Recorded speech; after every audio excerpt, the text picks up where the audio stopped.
Pernahkah Anda melihat burung dengan paruh berwarna-warni yang unik? Burung itu adalah puffin, salah satu burung laut paling menggemaskan di dunia. Mari kita mengenal lebih dekat habitat si burung paruh besar ini. Puffin adalah burung laut yang termasuk dalam keluarga Au. Menurut laman Wikipedia, ada 3 spesies puffin yang dikenal di dunia dengan nama ilmiah, yaitu Puffin Atlantik, Fratercula actica. Puffin bertanduk, Fratercula corniculata. Dan Puffin jambul, Fratercula cirrhata. Puffin Atlantik adalah spesies yang paling banyak dikenal, terutama karena hidup di wilayah Atlantik Utara. Puffin bertanduk memiliki ciri khas berupa tonjolan seperti tanduk kecil di dekat matanya selama musim kawin. Sementara itu, puffin berjambul dapat dikenali dari jambul kuning cerah yang menghiasi kepalanya, terutama selama musim kawin.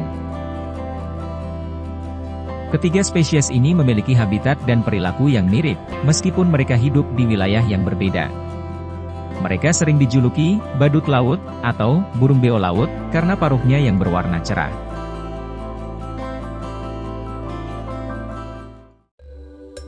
Habitat puffin banyak ditemukan di wilayah Atlantik Utara, mulai dari pantai timur Kanada hingga Eropa Utara.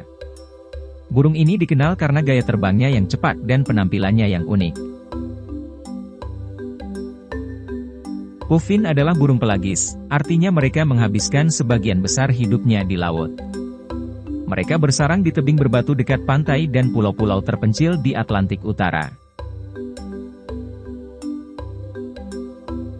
Habitat favorit mereka mencakup daerah seperti Islandia, Norwegia, Skotlandia, dan Kepulauan Faroe. Puffin Atlantik juga bisa ditemukan di Greenland dan Kanada. Saat musim dingin tiba, mereka bermigrasi ke lautan terbuka, jauh dari daratan. Puffin adalah pemakan ikan kecil seperti ikan haring, capelin, dan sandels. Mereka dikenal sebagai penyelam yang handal, mampu menyelam hingga kedalaman 60 meter untuk menangkap mangsa. Dengan paruhnya yang unik, puffin bisa membawa hingga 10 ikan sekaligus, berkat tonjolan kecil di rahang atas mereka yang menjaga ikan tetap pada tempatnya.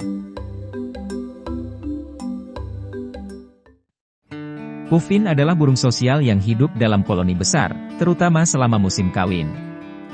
Mereka membuat sarang di liang tanah atau celah batu, dan setiap tahun, pasangan puffin yang sama akan kembali ke lokasi sarang yang sama. Mereka dikenal sangat setia pada pasangan dan lokasi sarangnya.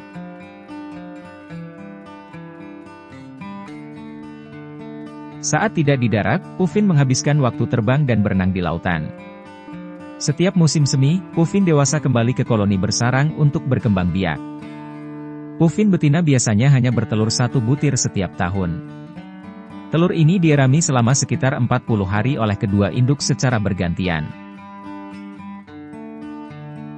Anak puffin yang baru menetas akan diberi makan ikan segar oleh induknya hingga siap terbang, biasanya pada usia 6-8 minggu.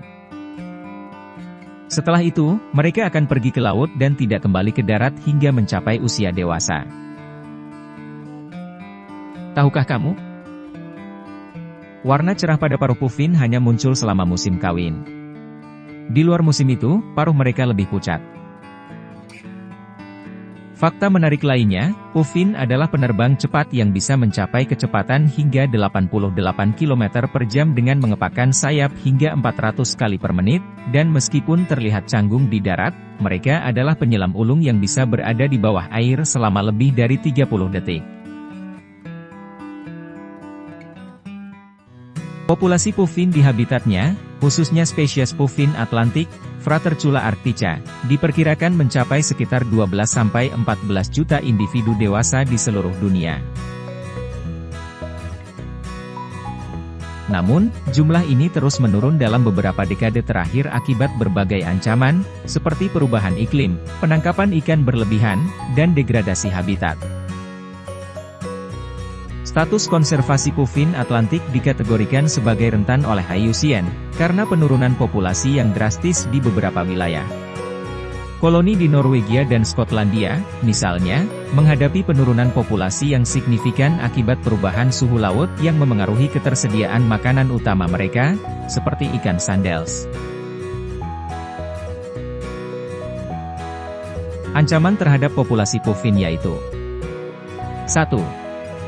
Perubahan iklim. Meningkatnya suhu laut mengganggu ekosistem laut dan menyebabkan penurunan populasi ikan kecil yang menjadi makanan utama puffin. 2. Penangkapan ikan berlebihan. Overfishing mengurangi ketersediaan makanan bagi puffin, terutama ikan sandels.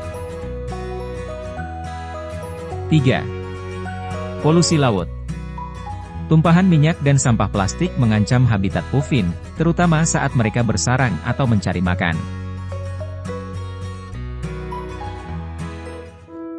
Dengan meningkatnya perhatian terhadap konservasi, upaya seperti pembatasan penangkapan ikan di wilayah tertentu dan pelestarian habitat bersarang terus dilakukan untuk melindungi populasi puffin. Itulah sekilas tentang burung puffin, si badut laut yang menggemaskan. Semoga video ini menambah pengetahuan kalian tentang keanekaragaman hayati di bumi kita. Jangan lupa untuk melestarikan habitat mereka dengan menjaga kebersihan laut dan mengurangi polusi. Sekian dulu, ulasan tentang burung puffin. Jangan lupa untuk like, subscribe, dan aktifkan lonceng notifikasi agar tidak ketinggalan video menarik lainnya. Terima kasih sudah menonton, dan sampai jumpa di video berikutnya.